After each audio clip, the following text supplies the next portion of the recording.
I never thought a tomato plant would get me a $1,500 fine, 3 police visits, and a vendetta from the most miserable woman on the HOA board. You see, I moved out here for peace, for space, for the joy of watching chickens peck and tomatoes ripen under the sun. Not to be told my zucchini patch was a menace to the neighborhood aesthetic. But that's exactly what happened when Karen, yes, her real name might as well be Karen, decided my little backyard farm was the bane of her manicured existence. At first, it was just concerned notes slipped into my mailbox. Then it escalated. Fines, threats, cops showing up like I was cooking meth instead of compost. The kicker, my property isn't even technically under the HOA's jurisdiction. But Karen, she doesn't care about rules, only control. What she didn't know was, I record everything. And what I found hidden in her own backyard would turn her entire crusade into a scandal. She brought war to my fence line, but I was about to bring the harvest. My name's Jake. I'm a 34-year-old software engineer turned part-time urban farmer. A few years ago, I cashed out of the city grind and bought a modest ranch-style home on the edge of a suburban development. 1 acre, just enough for a garden, 3 chickens, and peace. The neighborhood is technically split. Half is HOA governed, half isn't. My property, not in the HOA. But guess where Karen lives? Yeah, dead center of the HOA zone. And she loves that power. It started simple. One morning,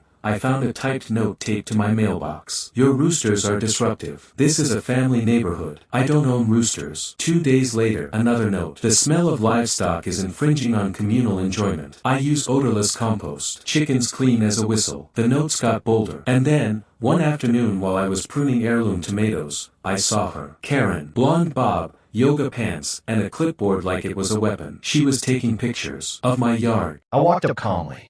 Can I help you? She barely looked up. Documenting violations. Violations of what? She smiled. Neighborhood code. I reminded her. I'm not in the HOA. She said, oh, but you affect us. 2 days later, I received a letter from the HOA demanding I remove my unauthorized farm structures. My chicken coop. This was just the beginning. Within weeks, Karen had turned my quiet life into a siege. She reported me to the county health department. Twice, an officer showed up and looked almost embarrassed. Sir, she said your chickens are feral. I offered him an egg and a coffee. He laughed and left. Then came the fines. HOA letter after letter. $500 for the coop.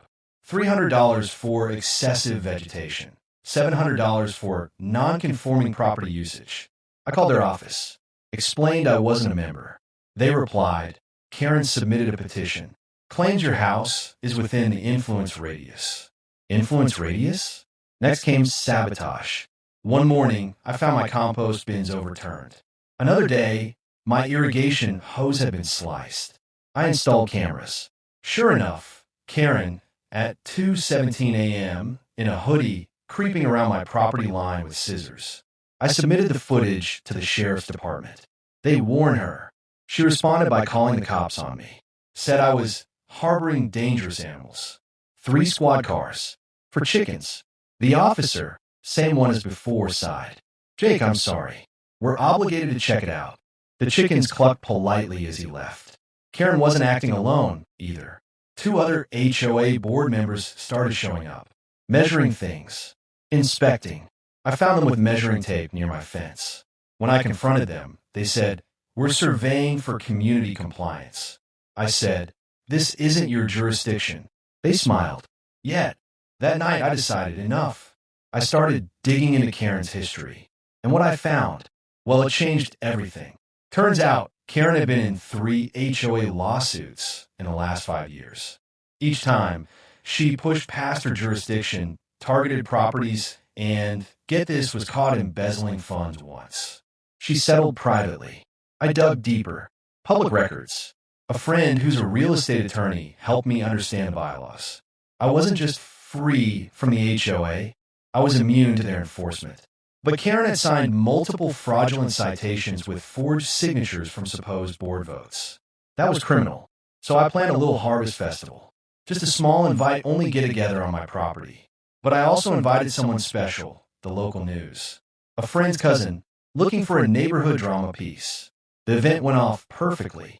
Music, tomatoes, kids petting chickens. And Karen? She showed up, fuming, shouting that I had illegally hosted a public event. She tried to shut it down. in front of a live camera.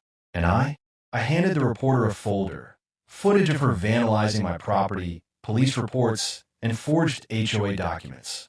She turned white. The news segment aired 2 days later. Karen, red-faced, screeching about dangerous poultry, spliced with her midnight chicken coop raid footage. It went viral. Neighbors who had silently suffered under her reign finally spoke up. Turns out, I wasn't the only one she harassed. HOA emergency meeting was called, and Karen, removed from the board, facing misdemeanor charges for trespassing and document fraud. One board member resigned out of embarrassment. My favorite moment? Karen walking past my gate, eyes down as my chickens clucked victoriously in the background. I smiled and said, "Tomatoes are in season, Karen. Want one?" She didn't respond. Life's quieter now. My garden's thriving. My chickens are local celebrities. One of them is named Justice. No more fines. No more forged letters. Just fresh produce and a community that finally stood up to tyranny. Funny how one angry woman tried to control what she didn't own and ended up losing what she did. So if you've ever been targeted by an HOA tyrant or a power-hungry Karen, just remember, sometimes the best revenge is planting your feet in your garden and refusing to be uprooted. Comment "Justice served" if you made it to the end. And tell me, what would you have done if Karen came for your tomatoes?